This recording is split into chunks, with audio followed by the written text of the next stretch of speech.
തെരഞ്ഞെടുപ്പിന് ശേഷം BJP ക്യാമ്പുകളിൽ വലിയ തരത്തിലുള്ള വാദപ്രതിവാദങ്ങൾ കേൾക്കുന്നില്ല.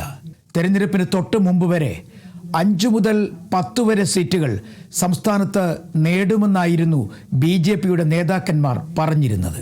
എന്നാൽ എന്താണ് സംഭവിച്ചത്? കണക്കുകൂട്ടലുകൾ തെറ്റിയോ? കഴിഞ്ഞ ദിവസം കോർ കമ്മിറ്റി യോഗത്തിലും വലിയ തരത്തിൽ ചർച്ചകൾ നടന്നു. എത്ര സീറ്റുകൾ നേടും എന്നുള്ള കാര്യത്തിലായിരുന്നു BJP നേതാക്കന്മാരുടെ ചർച്ച. തിരുവനന്തപുരം ജില്ലയിൽ പ്രധാനമായും 3 സീറ്റുകളാണ് ഇപ്പോൾ അവർ ഉറപ്പിക്കുന്നത്: നേമവും, കാട്ടാക്കടയും, കഴക്കൂട്ടവും. പിന്നീട് വരുന്നത് കാസർഗോഡ്, മഞ്ചേശ്വരവും, പാലക്കാട് നിയമസഭാ മണ്ഡലവും. ഈ 5 മണ്ഡലങ്ങൾ ഉറപ്പിച്ചു പറയുമ്പോൾ മറ്റു ചില മണ്ഡലങ്ങളിൽ സാധ്യതയും പറയുന്നുണ്ട്. പ്രത്യേകിച്ചും കൊല്ലം ജില്ലയിലെ ചാത്തന്നൂരും പത്തനംതിട്ട ജില്ലയിലെ തിരുവല്ലയിലും. ഇതുകൂടാതെ ചില മണ്ഡലങ്ങളെക്കുറിച്ചും അവർ പറയുന്നുണ്ടെങ്കിലും ഉറപ്പില്ല. എന്തായാലും 2020യുമായി വലിയ തരത്തിൽ സീറ്റ് പങ്കുവച്ചതിന് ശേഷം BJPക്കകത്ത് ചെറിയ തോതിലല്ലായിരുന്നു ഉൾപ്പോര്. പ്രതീക്ഷിച്ചിരുന്ന പലർക്കും BJPയിൽ സീറ്റ് കിട്ടിയില്ല. അവസാനമാണ് കുമ്മനം രാജശേഖരൻ്റെ പേര് പോലും ആറന്മുളയിൽ പരിഗണിച്ചത്. ഇതൊക്കെ കോർ കമ്മിറ്റിയിൽ ചർച്ചയായിരുന്നു. എന്തായാലും വോട്ടിംഗ് ശതമാനം 25 വരെ ഉയർത്തുമെന്നായിരുന്നു BJP നേതാക്കന്മാർ നേരത്തെ പറഞ്ഞിരുന്നത്. ഇപ്പോഴത്തെ കണക്കുകൂട്ടലുകൾ 25% വരെ എത്തുമോ എന്നുള്ള കാര്യത്തിലാണ്. എന്തായാലും കോർ കമ്മിറ്റിയിൽ ഒരു തീരുമാനമുണ്ടായി. ഓരോ ജില്ലകളിലും BJPക്ക് എത്ര വോട്ട് കിട്ടും, അതെങ്ങനെയാണ് ആ വോട്ടിൻ്റെ വരവ്, ആരൊക്കെ BJPക്ക് അനുകൂലമായി വോട്ട് ചെയ്തു, ഇത്തരം കാര്യങ്ങളെക്കുറിച്ച് ഒരു അന്വേഷണം നടത്താൻ 2 സംസ്ഥാന കമ്മിറ്റി അംഗങ്ങളും ഒരു കോർ കമ്മിറ്റി അംഗവും അടങ്ങുന്ന സംഘം ഓരോ ജില്ലകളിലും ഇത് സംബന്ധിച്ച് ഒരു പഠനം നടത്തും, അല്ലെങ്കിൽ അന്വേഷണം നടത്തും. എന്തായാലും BJP ഈ തെരഞ്ഞെടുപ്പിന് ശേഷം വെറുതെ മിണ്ടാതിരിക്കാൻ തയ്യാറല്ല. അടുത്ത ഘട്ടത്തിലേക്ക് കടക്കാൻ തന്നെയാണ് തീരുമാനം എന്ന് നേതാക്കൾ പറയുന്നു. പക്ഷേ പ്രതീക്ഷകൾക്ക് എന്തെങ്കിലും ഭംഗം സംഭവിച്ചോ എന്നുള്ള കാര്യത്തിലാണ് ഇപ്പോഴത്തെ ചർച്ച. നേമത്ത് വലിയ വിജയപ്രതീക്ഷയായിരുന്നു BJPക്കുണ്ടായിരുന്നത്. പക്ഷേ ആ വിജയപ്രതീക്ഷകൾക്ക് ഏതെങ്കിലും തരത്തിലെ മങ്ങൽ ഏൽക്കുമോ എന്നുള്ള കാര്യത്തിലാണ് ചർച്ച. കാരണം BJP സംസ്ഥാന അധ്യക്ഷൻ രാജീവ് ചന്ദ്രശേഖറാണ് അവിടെ മത്സരിച്ചത്.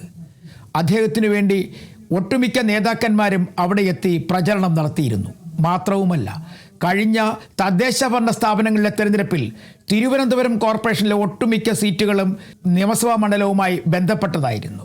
അവിടെ ആ സീറ്റുകൾക്ക് എന്തെങ്കിലും കുറവ് സംഭവിക്കുമോ, അല്ലെങ്കിൽ ആ വോട്ടുകൾ മാറി ചിന്തിക്കുമോ എന്നുള്ള കാര്യത്തിലൊക്കെ ഇപ്പോൾ ചർച്ചകളുണ്ട്. എന്തായാലും തൃശ്ശൂരിൽ പാർലമെൻറ്റ് തെരഞ്ഞെടുപ്പിൽ തൃശ്ശൂരിലെ പാർലമെൻറ്റ് മണ്ഡലം പിടിച്ചെടുത്ത BJPക്ക് ഇത്തവണ തൃശ്ശൂരിൽ താളം തെറ്റുമോ? തൃശ്ശൂർ നിയമസഭാ മണ്ഡലത്തിൽ പത്മജ വേണുഗോപാലായിരുന്നു മത്സരിച്ചത്. കഴിഞ്ഞ പ്രാവശ്യം കോൺഗ്രസിൻ്റെ സ്ഥാനാർത്ഥിയായി അവർ മത്സരിച്ചപ്പോൾ 1000-ൽ താഴെ വോട്ടുകൾക്കാണ് പരാജയപ്പെട്ടത്. ഇത്തവണ ആ പരാജയം BJPയോടൊപ്പം ചേർന്ന് വിജയമാക്കി മാറ്റാൻ കഴിയുമോ? ഇതൊക്കെയാണ് BJPയിലെ കഴിഞ്ഞ ദിവസത്തെ ചർച്ചയായി മാറിയത്. എന്തായാലും ചർച്ചകൾ തകൃതിയായി നടക്കുന്നുണ്ടെങ്കിൽ തന്നെയും പുറത്തൊന്നും പറയാൻ BJP നേതാക്കന്മാർ തയ്യാറാകുന്നില്ല. കണക്കുകൾ ചിലതവർ പറയുന്നുണ്ട്. 5 സീറ്റുകൾ കുറഞ്ഞത് ലഭിക്കുമെന്ന്. പക്ഷേ നേരത്തെ ഉണ്ടായിരുന്ന അവകാശവാദങ്ങൾ വലുതായൊന്നും തന്നെ പുറത്തേക്ക് പറയുന്നില്ല. എന്തായാലും തിരുവനന്തപുരത്തും ഒപ്പം തന്നെ മഞ്ചേശ്വരത്തും അതുകൂടാതെ പാലക്കാടുമൊക്കെ അക്കൗണ്ട് തുറക്കുമെന്ന പ്രതീക്ഷ അവർ പങ്കുവെക്കുന്നുണ്ട്. പക്ഷേ ഈ പ്രതീക്ഷകൾക്കെല്ലാം മങ്ങലേൽപ്പിച്ചത് തെരഞ്ഞെടുപ്പിന് തൊട്ടു മുമ്പുള്ള FCRAയുമായി ബന്ധപ്പെട്ട വിവാദങ്ങളായിരുന്നു. ആ വിവാദങ്ങൾ പൂർണ്ണമായി പരിഗണിക്കാൻ BJP സംസ്ഥാന നേതൃത്വത്തിന് കഴിഞ്ഞില്ല. ഒപ്പം കേന്ദ്ര നേതൃത്വത്തിൻ്റെ പിന്തുണയും ഉണ്ടായിരുന്നില്ല. അതുകൊണ്ട് തന്നെയാണ് മധ്യ കേരളത്തിൽ BJPക്ക് താളം തെറ്റിയത്. ഇത് വല്ലാതെ ചൊടിപ്പിച്ചത് അച്ഛനെയും മകനെയുമാണ്. അതായത് PC ജോർജിനെയും ഒപ്പം ഷോൺ ജോർജിനെയും.